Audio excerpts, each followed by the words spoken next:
Alors, vous savez, j'aime entendre effectivement que les victimes, oui, les victimes. Mais les premières victimes, et ça je l'ai toujours dit, vous pouvez regarder toutes mes interviews que j'ai fait auparavant, malgré que j'ai eu beaucoup de problèmes avec certains du secteur de taxi. J'ai toujours dit que les taximans étaient les premières victimes de ce qui se passe aujourd'hui. Et ça reste les premières victimes. Parce que j'ai l'impression qu'il y a beaucoup d'ambiguïté aujourd'hui dans certains cas. Oui, les chauffeurs de taxi, les taximans, les entreprises de taxi aujourd'hui à Bruxelles sont les premières victimes de ce qui se passe aujourd'hui.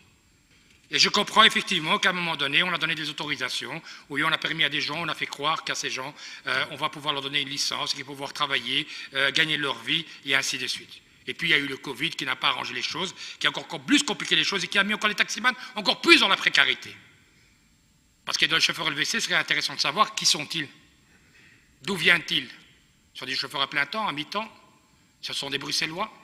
Sont-ils des gens qui travaillent à côté, qui font des heures supplémentaires que le week-end? Parce que moi, j'aimerais bien avoir une réponse aussi à cette question-là. Est-ce qu'ils méritent d'être aidés? Oui. Aujourd'hui, j'entends des gens qui me disent « Non, nous, on n'est pas des chauffeurs Uber, nous sommes des chauffeurs LVC. » Et comme a dit notre collègue Javel Casban, chacun son travail.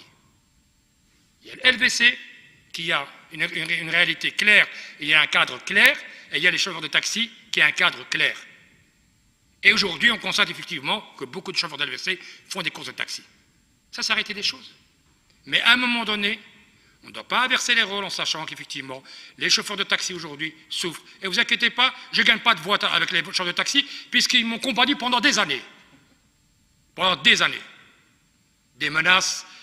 Enfin, je ne vais pas m'arrêter à ça. Mais il faut qu'on reste juste. Il y a des gens qui souffrent, qui travaillent dans ce secteur-là et qui ont besoin de notre soutien. Ce qui m'intéresse aujourd'hui, c'est de trouver des solutions pour que les gens puissent travailler et gagner leur vie dignement.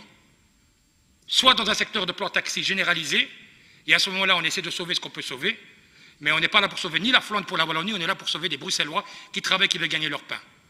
Mais c'est important, M. Accro, de nous dire qui vous êtes. Est-ce que vous travaillez à mi-temps, à plein temps? Est-ce que ces 1000 signatures que vous avez devant vous, ce sont des chauffeurs de LVC? C'est leur famille, c'est les frères, c'est qui exactement? Parce que c'est bien, on est très content que vous ayez fait cette pétition, mais on veut savoir qui vous êtes et qu'est-ce que vous voulez exactement. Qu'est-ce que vous attendez de nous? Oui, je vous ai posé la question de savoir que vous devez comprendre quand même que vous faites le travail de taxi indirectement, parce qu'aujourd'hui j'apprends Booking, j'apprends les aéroports, j'apprends le trekking, tout ça c'est bien, et c'est bien de le savoir aujourd'hui que vous faites beaucoup plus que ça et que vous avez besoin de votre smartphone. Mais il y a un rappel qui a été fait par un collègue qui dit que votre smartphone, on ne vous interdit pas d'avoir un smartphone, c'est le fait d'avoir des courses à 7 €, à 8 €, à 9 € individuelles, des clients A, d'un endroit A à un endroit B, d'emmener une personne d'un endroit A à un endroit B, ça pose un problème puisqu'on vous envoie des courses, et là c'est autre chose que votre travail. Donc il faut un peu d'honnêteté aussi par rapport à ce que vous faites réellement. Donc voilà, désolé Monsieur le Président, juste pour vous dire simplement qu'on a des responsabilités, vous avez des responsabilités, maintenant à nous de trouver des solutions, mais pas on dépend d'un autre groupe qui souffre depuis des années de cette situation déloyale, que ce soit Uber ou pas créé par d'autres groupes, Hitch ou je ne sais pas quoi.